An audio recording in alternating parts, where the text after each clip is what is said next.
Olá, muito boa tarde e sejam bem-vindos ao Jornal. Segundo avança o Diário Económico, a administração do novo banco reúne-se esta sexta-feira pela primeira vez com a Associação de Clientes Lesados pela venda de papel comercial do Grupo Espírito Santo. Em causa estão as reclamações de créditos das entidades emitentes do papel comercial com sede no Luxemburgo. Os clientes recusam assinar, pois consideram que, desta forma, isentam o novo banco de responsabilidade de reembolsar o capital investido. A Associação de Clientes Lesados pretende que o novo banco seja a entidade responsável pelo pagamento.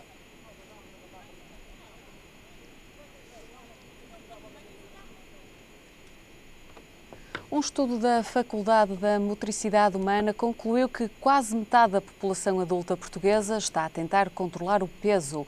Os investigadores concluíram que a forma mais usada para perder ou para controlar o peso é através do consumo repetitivo de produtos hortícolas, o consumo de água nas principais refeições e a toma regular do pequeno almoço são algumas das medidas tomadas.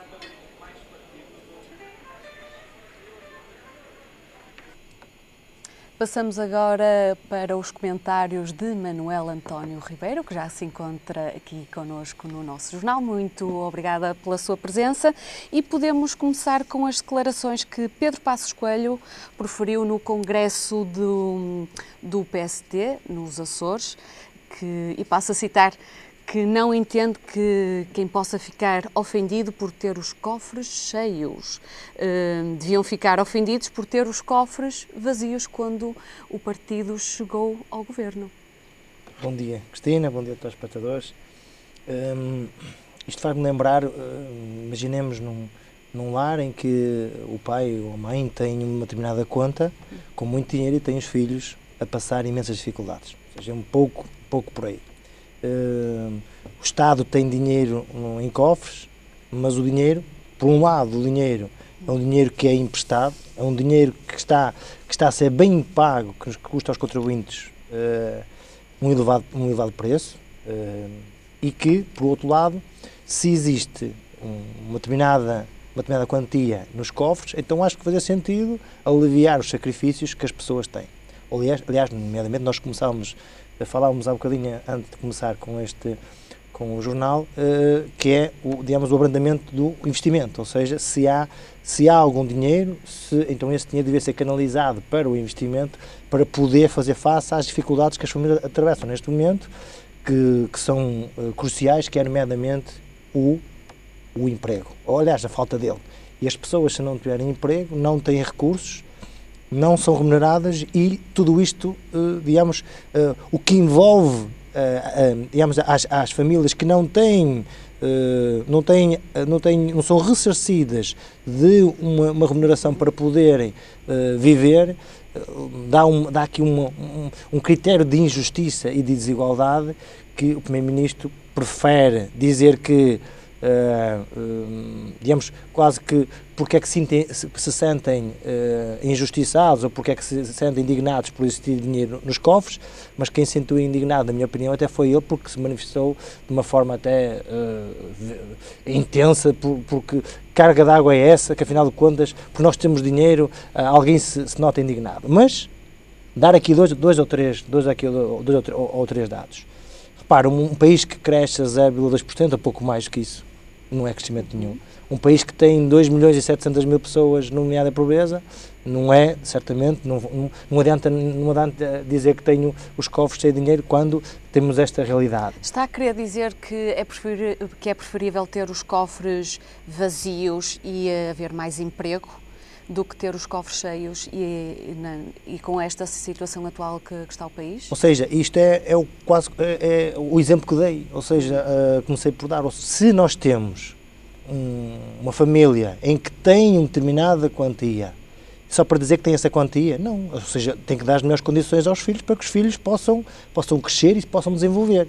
Não faz sentido, se é verdade o que diz o Primeiro-Ministro, que tem os cofres, aliás, quem disse até foi a Ministra das Finanças e o Primeiro-Ministro a defendeu.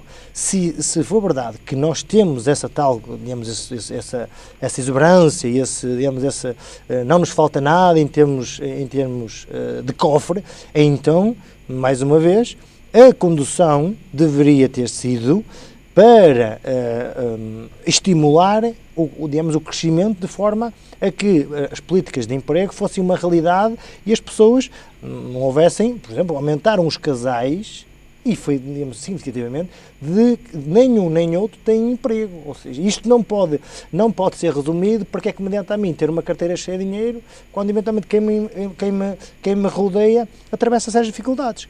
Que é o caso. Ora, isto leva-nos aqui uma análise que é, há aqui esta semana tivemos duas infelicidades que também têm diretamente a ver. Uma foi essa frase da Ministra das Finanças, em que se valorizou por facto de termos os cofres cheios, com todo este cenário, inclusive até da taxa de desemprego, que rondam os 13,4%, com data de janeiro. Ora, outra, na minha infelicidade, na minha opinião, é uma frase em que ela diz que multipliquem-se. Ora, as pessoas multiplicavam-se se tivessem os cofres delas em casa cheios, porque se as pessoas tivessem os cofres em casa cheios, ou no banco, certamente não havia problema em as pessoas terem filhos, ou seja, porque a natalidade aumentava por natureza. Porque eu estou certo que a maioria dos portugueses gostam de ter filhos, gostam de poder partilhar, e em cada casal que qualquer um de nós partilhe, conviva, o argumento de que só têm um filho ou que ainda não tiveram nenhum, ou só têm dois, é por razões económicas, não é por mais nenhuma razão. Porque hoje ter um filho ou uma filha, ou seja, incuta aqui um peso considerável no agregado familiar. Ora, estas são duas frases que para mim são infelizes da Ministra das Finanças, que o Primeiro-Ministro acabou por defender relativamente aos cofres. Não pode haver um cenário de grande otimismo por nós termos um cofre que é dinheiro emprestado, é dinheiro que nós estamos a pagá-lo a um preço considerável, e ao mesmo tempo dizer que nós temos, então se o temos, devia ser aplicado ao serviço da comunidade, ao serviço dos cidadãos, ao serviço da população. E assim, arranjar, porque não faz sentido, para que é que adianta o Governo ter um cofre cheio de dinheiro quando, eventualmente, as necessidades são a que nós acabamos agora de descrever. Tal forma que António Costa criticou este domingo esta autossatisfação, isto numas declarações enquanto fez uma visita a uma exploração agrícola no concelho de Beja, no Alentejo. E passo a citar que diz que ninguém pode satisfazer-se com a situação do país, nem orgulhar-se de cofres cheios, quando há 2.700.000 portugueses a viver abaixo do limiar da pobreza e ter um desemprego acima dos 13%. Aí, António Costa, e depois é o que este Governo dá matéria para António Costa poder disparar para todo lado. Ou seja, ele acaba até por nem ter necessidade de apresentar, ou seja, acaba por nem ser objeto de grande crítica por facto de não apresentar alternativas. Ou seja, há aqui uma oposição por parte do PS, digamos, na base do dia-a-dia, só que dão-lhe trunfos, é mais ou seja, estas duas frases da Ministra das Finanças e depois defendidas pelo Primeiro-Ministro, mais uma vez o PS pega nessa frase, nesse pensamento e apenas tem que retratar com a realidade, que é claramente, ou seja, um país em que supostamente aboliu a ditadura, que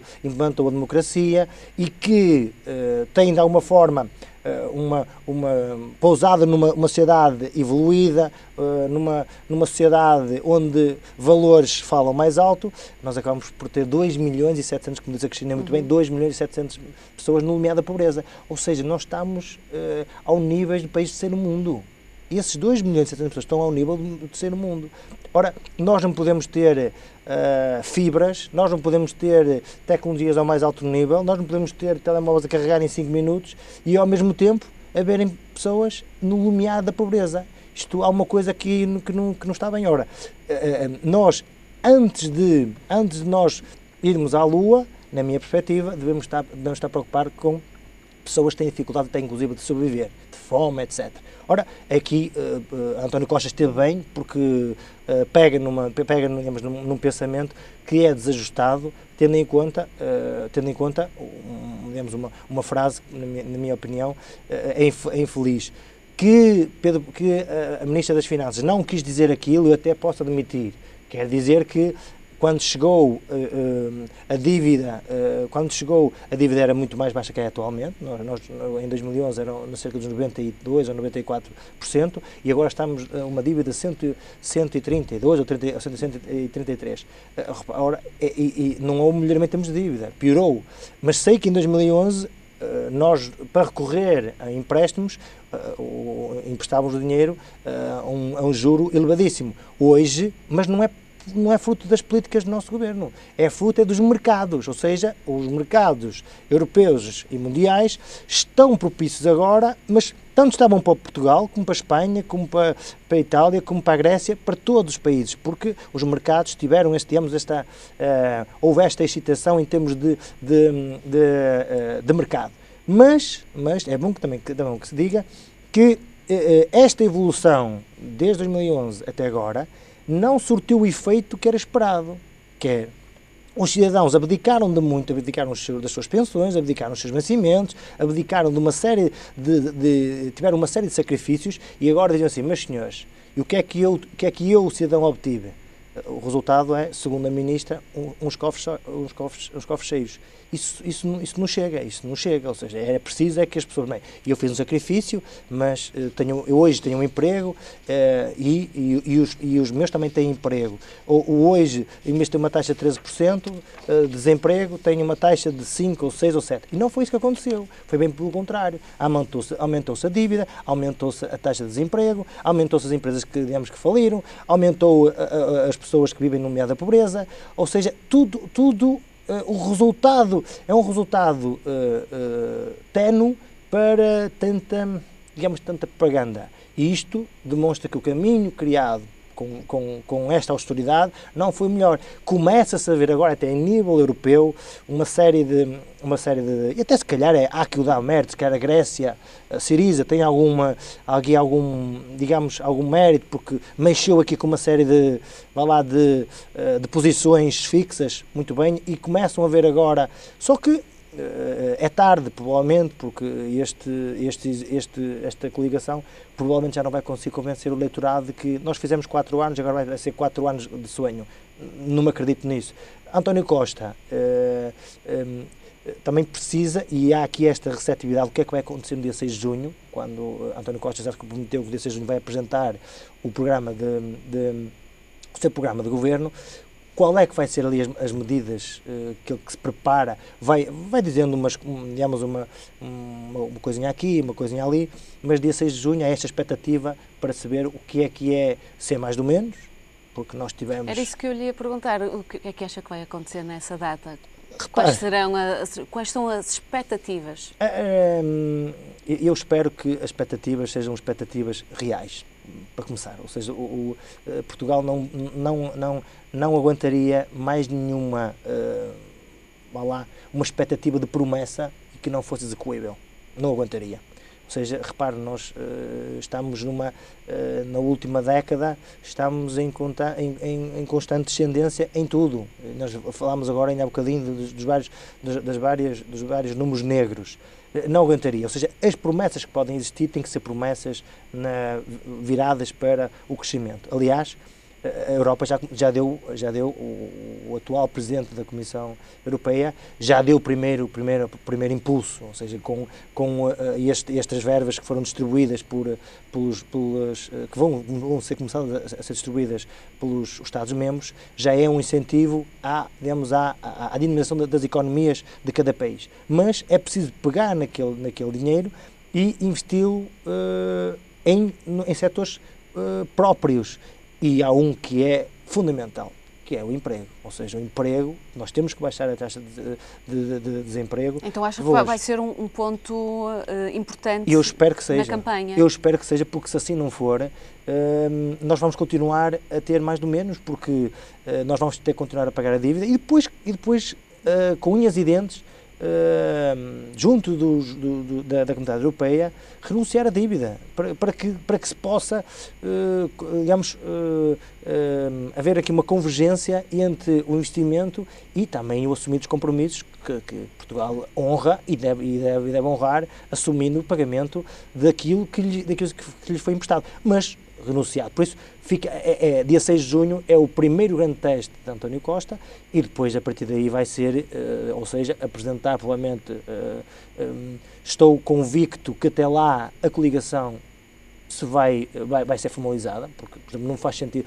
não percebo porque é que tanto secretismo, porque é que o PSD e o CDS não anunciam a coligação, porque é que se anda a arrastar. Isso demonstra que não há uma relação afável, nota-se isso, mas que nessa altura, a dia 6 de junho, com a coligação formalizada e com a apresentação do programa do PS, vai haver aqui, digamos, inicia-se, a meu ver, a verdadeira caminhada para as eleições. Teremos que aguardar um pouco mais, até dia 6. Ainda é um bocadinho precipitado. Passemos então agora para as manifestações do BES. Este fim de semana houve mais uma de clientes do BES. Os lesados não aceitam a solução, que é através de um pagamento de metade da dívida durante 10 anos. Isto é mais, até é mau para Portugal, porque o Banco de Portugal, e apesar das várias idas à bancada, à Assembleia da República, que os vários inquéritos que estão a ser elaborados, e depois cada um defende a sua dama. Ricardo Salgado dizer que a culpa era do diretor financeiro, o diretor financeiro diz que a culpa era de não sei de quem, ou seja, e continuamos aqui com isto até chega ao fim e a culpa não é de ninguém. Ou seja, chegou-se a este cigarro, depois também agora chuta-se para o Banco de Portugal chuta para o Primeiro-Ministro, agora também o Vítor Gaspar até deu os parabéns. Ou seja, isto é para a sociedade e para que estas pessoas que depositaram a confiança integral nesta instituição, grande parte deles, uma vida de trabalho, e que tiveram não só, digamos, as pessoas ao mais alto nível da instituição, mas mais, tiveram pessoas ao mais alto nível da instituição do país, que disseram, sim senhora, nomeadamente o Presidente da República foi uma das pessoas que disse, não, o BES é um banco seguro, o BES é um banco credível. Ora, e que as pessoas acreditaram, porque se as pessoas não acreditam em quem nos gera, vão acreditar em quem? Então, mas se são eleitas, as pessoas partem do princípio que são pessoas de bem. Ora, defendeu-se um interesse bancário aqui, e que se veio a provar de que isto foi uma gestão danosa, não é de há um ano, não é de há 2, não é de há 3, de há 4. Vem-se a confirmar que até, inclusive, vejam as dezenas de incumprimentos que foram feitos pelo Ricardo Salgado perante o Banco de Portugal. Então, e o que é que se faz? Dezenas de incumprimentos. Se a Cristina tiver um incumprimento qualquer nas finanças ou no banco, o que é que lhe acontece? Porque fica tudo penhorado. E fica penhorado e, passado meia dúzia de semanas, tem lá um arresto a todos os seus bens. Ora, então, mas não se faz isso a um gestor, um cargo de um banco? Porquê? Ou seja, protela-se. Repare, esta ligeirez que se faz a cada cidadão, isto agora faz-nos lembrar aquela tal lista VIP que tem existido aí esta semana, ou até nas últimas semanas, em que, não, vamos proteger A, mas o B não há segredo nenhum, ou seja, pode ser visto, revisto, pode ser exposto, tem que cumprir. Mas que figura A, B, ou seja, porquê? Porque são presidentes de um clube, porque são altos empresários, porque são presidentes de Câmara, são presidentes... ou seja, isto, porque é que ficam protegidos? Não pode. Ora, estas pessoas são indignadas e com toda a razão. Agora, estranha-me... Mas concorda com esta solução do pagamento da metade da dívida a 10 anos? é uma injustiça, porque alguns deles, até se calhar não têm 10 anos de vida. Nós temos visto nas televisões e na imprensa pessoas que já têm uma idade avançada. Ora, com 10 anos, provavelmente, repare, podem nem receber nem metade da dívida, porque depois ainda há outra metade que já nem estão cá. Ou seja, vão deixar para os seus herdeiros. Ora, isto não é uma solução, não é uma solução justa.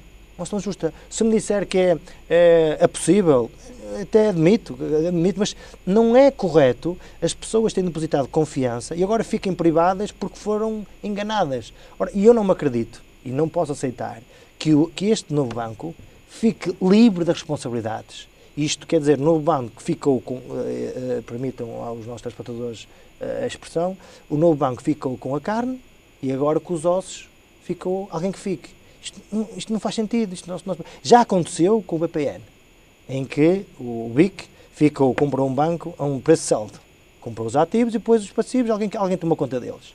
Ora, e o BBP é igual. E agora no banco, igual. Ora, isto não faz sentido. As pessoas devem ser recebidas. O novo banco, sim senhor, que se traça um plano adequado, tendo em conta o banco está a crescer, está a nascer, tudo muito bem, não estou de acordo. Agora, que não é chegar, mas senhores, pago metade a dívida, só em 10 anos outra metade para as vezes. Não pode ser, isto não pode ser. E o Banco de Portugal, que tem responsabilidades aqui, não podem se fugir delas, devia arranjar uma solução. E pelo que parece que nós estamos a ver, é que inclusive, e segundo o que nós lemos, há uma negociação entre as três partes, a Associação, o BES, o Novo Banco e o Banco de Portugal, acordam, tomam uma decisão e depois sai para fora, um comunicado totalmente diferente do que está, como quem diz, vamos acalmar estas manifestações, senão qualquer dia as coisas pioram. Não pode ser assim, isto não há verdade, tem que existir. E até onde é que acha que podem ir estes protestos por parte dos lesados do BES?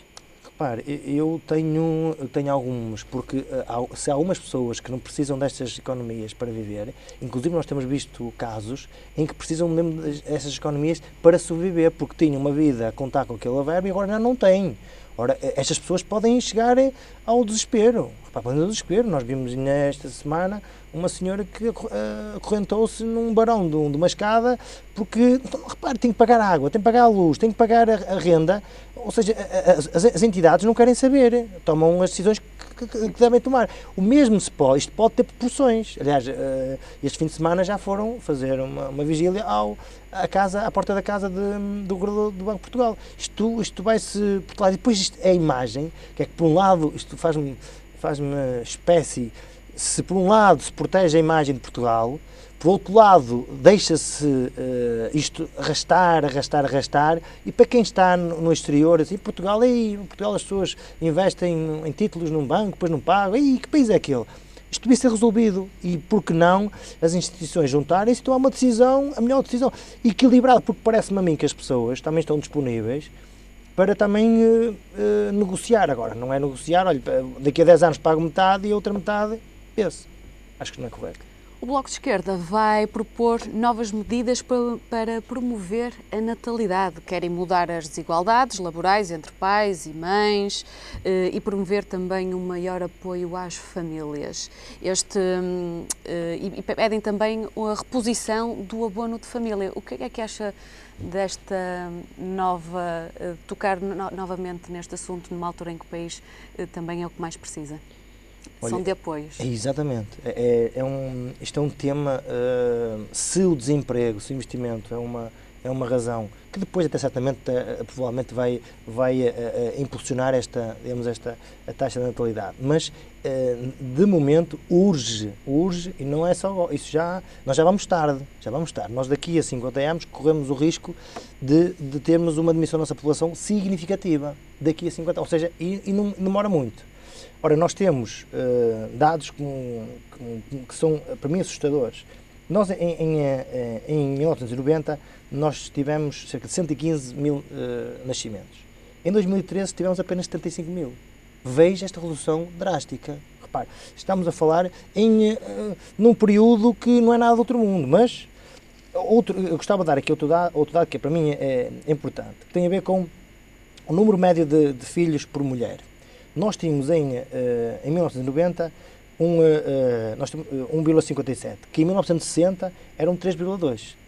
Hoje, nós temos, aliás, em 2003 temos 1,28. Repare, 1,2, isto, por muito mais que se queira que uma população cresça, uma população se equilibre, com todas estas dificuldades económicas que se confrontam, a questão do desemprego, a questão das oportunidades, isto esbarra aqui como uma parede.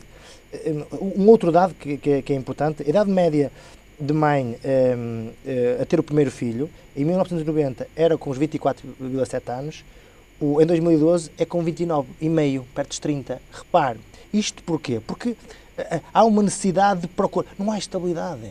Não há estabilidade. Hoje, um casal com os 23, 24, 25, 26 comece a ter a sua vida, tem a noção de que trabalha em part-time aqui, depois tem que fazer outro part-time acolá, depois hoje está aqui empregado, amanhã não está desempregado, amanhã está... Ou seja, isto não dá instabilidade familiar.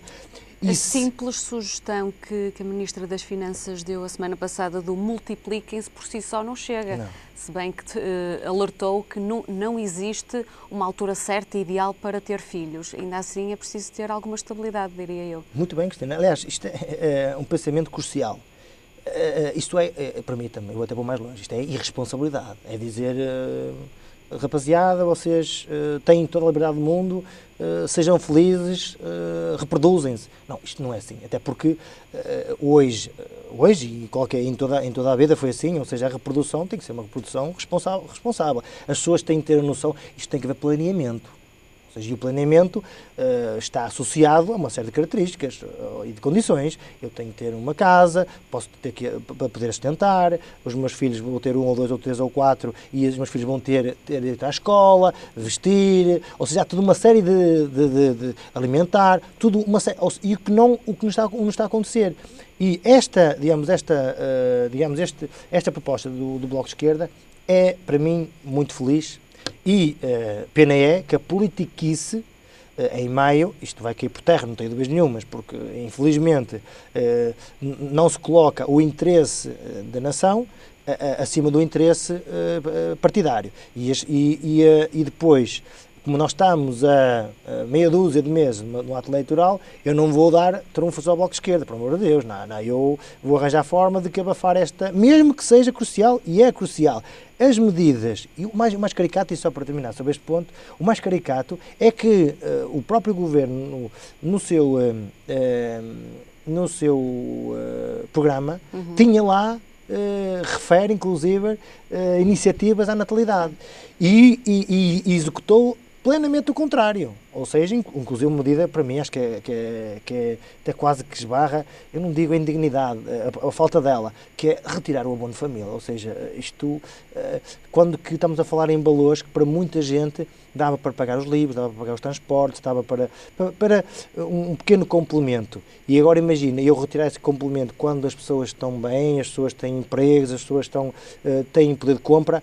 E agora imagino o que é retirar, porque a questão não é retirar, é o momento em que foi retirado, é no pior momento, é quando as pessoas estão na pior situação, ou seja, isto não é de ser mundo, mas deve andar lá próximo. Deixe-me só uma nota sobre a questão das declarações de Passos Coelho. Passos Coelho volta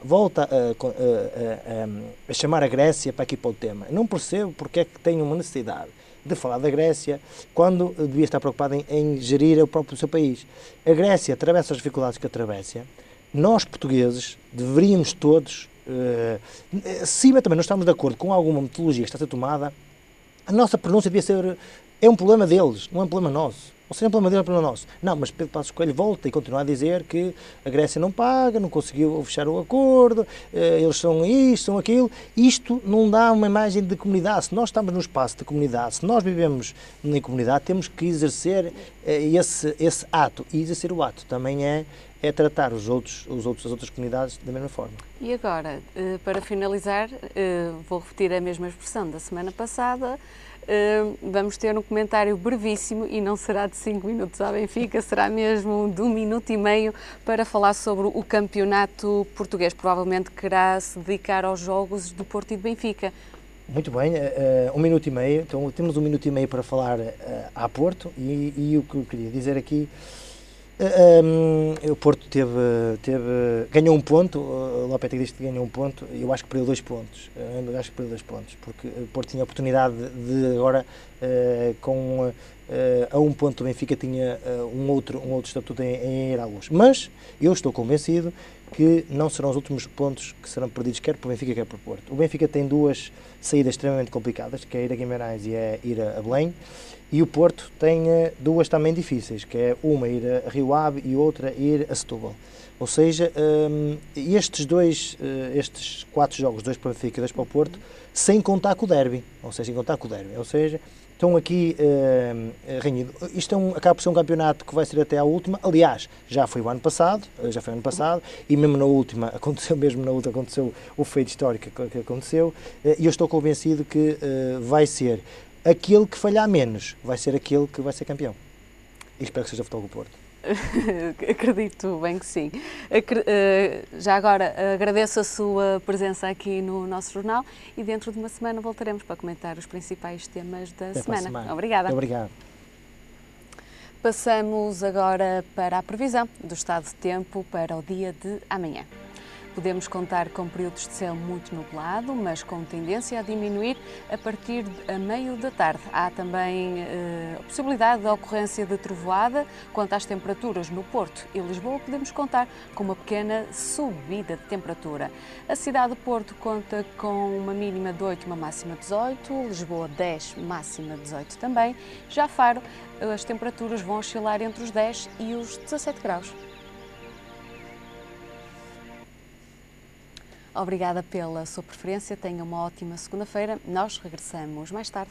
Até lá.